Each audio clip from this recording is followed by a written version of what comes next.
কাঁচা আমের এই ঝুরি আচারটা দেখুন কত লোভনীয় এবং কত সুন্দর হয়েছে। রোদে দেওয়ার ঝামেলা ছাড়াই এটি সারা বছর সংরক্ষণ করে খেতে পারবেন। এই আচারটি বানানোর জন্য আমি 1 কেজি পরিমাণ আম নিয়ে নিয়েছি।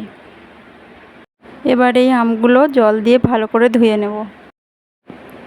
এবার একটি পিলারের সাহায্যে আমগুলোর খোসা ভালো করে ছাড়িয়ে নেব।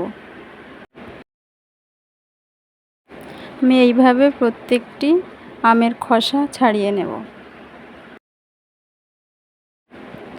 তারপর একটি গ্রেটারের সাহায্যে আমগুলোকে ভালো করে গ্রেট করে নেব।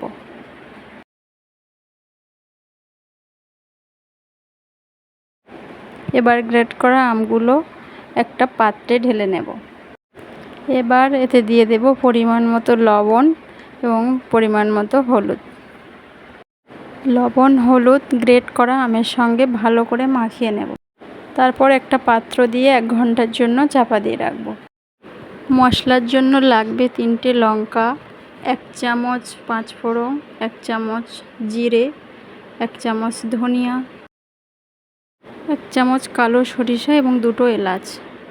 একটা কড়াইয়ে লঙ্কাগুলো কিছুক্ষণ ভেজে নেওয়ার পর মশলাগুলো দিয়ে দেব। দিয়ে কিছুক্ষণ নাড়াচাড়া করে নামিয়ে নেব। নিয়ে মশলাগুলো গুঁড়ো করে নেব। লবণ হলুদ মাখিয়ে আমগুলো 1 ঘন্টা চাপা রাখার পর দেখুন আমের থেকে কতটা জল বেরিয়েছে। এবার হাত দিয়ে এইভাবে চেপে চেপে আমের জলগুলো ঝরিয়ে নেব।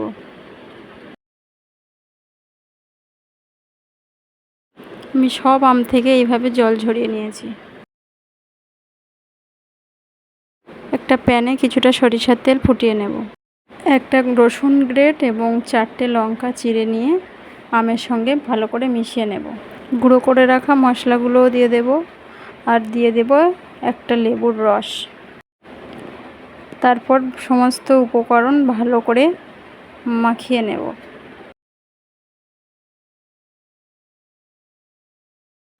আমি আম সংরক্ষণ করার জন্য এরকম একটা জার নিয়ে নিয়েছি।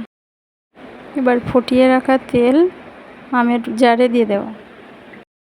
দেখুন আমার এই আচার কত লোভনীয় হয়েছে। দেখলেই জিভে জল চলে আসবে। আপনারাও এইভাবে কাঁচা আমের ঝুরি আচার বানিয়ে নিন, দেখবেন খুব সুন্দর লাগবে। আমার এই আচারের রেসিপিটা যদি ভালো লাগে লাইক করে পাশে থাকবেন।